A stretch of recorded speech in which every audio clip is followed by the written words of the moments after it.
4 fakta kenaikan gaji PNS tahun 2021. Tinggal menunggu restu Sri Mulyani, Menteri Keuangan Republik Indonesia.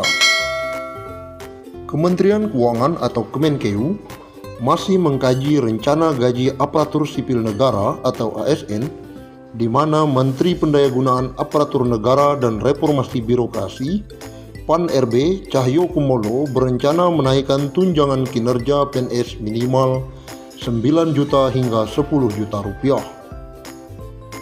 Berikut fakta gaji PNS tak disetujui Sri Mulyani yang telah dirangkum pada bulan ini. 1. Kemenkeu belum kaji kenaikan gaji PNS. Kepala Biro Komunikasi dan Layanan Informasi Kementerian Keuangan Rahayu Puspasari mengatakan bahwa skema gaji dan pensiun saat ini masih dalam tahap pengkajian interdep. UU Nomor 5 Tahun 2014 tentang aparatur sipil negara yang diantaranya mengamanatkan penyusunan peraturan pemerintah tentang skema gaji dan pensiun saat ini masih dalam tahap pengkajian interdep dengan mempertimbangkan banyak aspek, di antaranya termasuk dampaknya terhadap keuangan negara jangka pendek dan jangka panjang. 2. Pemerintah fokus penanganan COVID-19. Menurutnya, anggaran pendapatan belanja negara tahun 2021 dan kebijakan fiskal sudah diundangkan dalam Undang-Undang Nomor 9 Tahun 2020 mengenai gaji ASN. Dalam UU tersebut dinyatakan bahwa pemerintah masih fokus pada penanganan pandemi dan pemulihan ekonomi dan tidak ada rencana untuk menaikkan gaji, tandasnya. 3. Menpan RB telah berdiskusi dengan Kemenkeu dan Kemendagri.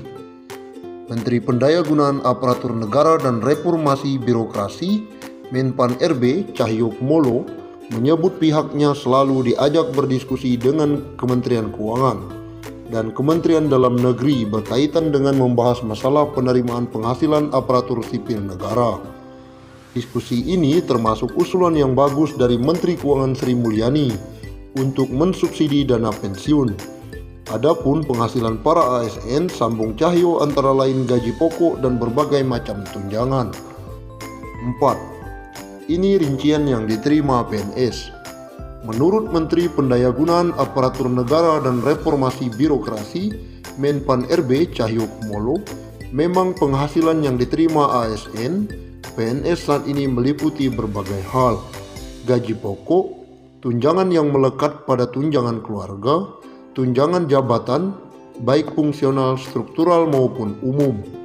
Ada juga tunjangan kinerja, ada juga honorium uang sidang, uang rapat yang saya kira bersifat opsional per kegiatan. Ada juga tunjangan khusus untuk PNS dalam kondisi tertentu, tuturnya. Kementerian Pendayagunaan Aparatur Negara dan Reformasi Birokrasi masih menunggu restu dari Kementerian Keuangan perihal kenaikan gaji pegawai negeri sipil. Pelaksana tugas PLT Deputi Sumber Daya Manusia Aparatur Kemenpan RB, Teguh Wijarko, mengatakan, kenaikan gaji PNS masih menunggu kesepakatan dari Sri Mulyani. Kalau dari kami belum memastikan hal itu, masih dibahas dengan Kementerian Keuangan. Dia melanjutkan, terus melakukan simulasi kenaikan gaji PNS. Simulasi ini pernah dibuat dan dibahas bersama Kementerian Keuangan. Namun simulasi yang telah dilakukan belum menemukan kesepakatan. Ini dari pembahasan tersebut belum ada kesepakatan bulat dengan Kementerian Keuangan.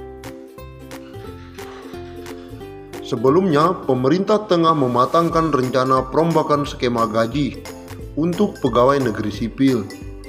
Dengan perombakan ini, nantinya gaji PNS tidak akan dilihat berdasarkan pangkat dan golongan lagi. PLT Kepala Biro Hubungan Masyarakat, Hukum dan Kerjasama Badan Kepegawaian Negara, Paryono, dengan perombakan ini maka kemungkinan gaji pokok akan lebih tinggi dari sebelumnya, karena beberapa tunjangan yang dipisah sebelumnya akan dimasukkan ke dalam gaji pokok. kemungkinan gaji pokoknya bisa lebih tinggi dari sekarang. Badan Kepegawaian Negara atau BKN memastikan besaran gaji pokok atau gapok pegawai negeri sipil atau PNS akan naik usai perombakan sistem pangkat dan gaji PNS selesai dilakukan. Saat ini, BKN masih memulai pengubahan sistem pangkat dan gaji PNS. Nantinya, keputusan yang baru akan tertuang dalam peraturan pemerintah atau PP tentang pangkat PNS dan PP tentang gaji, tunjangan, dan fasilitas PNS. PLT Kepala Biro Hubungan Masyarakat, Hukum dan Kerjasama BKN, Paryono mengatakan kenaikan gaji pokok PNS dikarenakan adanya pengalihan tunjangan. Gaji pokok PNS tentu akan naik karena komponen tunjangan jabatan dan tunjangan keluarga masuk ke dalam gaji, kata Paryono di Jakarta. Dalam pengubahan formula gaji PNS baru nantinya berdasarkan beban kerja, tanggung jawab, dan risiko pekerjaan. Implementasi formula gaji PNS ini nantinya dilakukan secara bertahap. Diawali dengan proses pengubahan sistem penggajian yang semula berbasis pangkat, golongan ruang, dan masa kerja menuju ke sistem penggajian yang berbasis pada harga jabatan.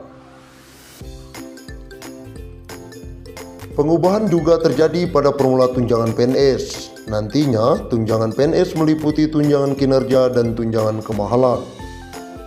Rumusan tunjangan kinerja didasarkan pada capaian kinerja masing-masing PNS. Sedangkan rumusan tunjangan kemahalan didasarkan pada indeks harga yang berlaku di daerah masing-masing. Dengan begitu, tunjangan-tunjangan melekat lainnya seperti jabatan dan keluarga langsung masuk dalam perhitungan gaji para PNS. Lebih lanjut, Paryono mengatakan rencana perombakan sistem pangkat dan gaji PNS ini masih dalam pembahasan.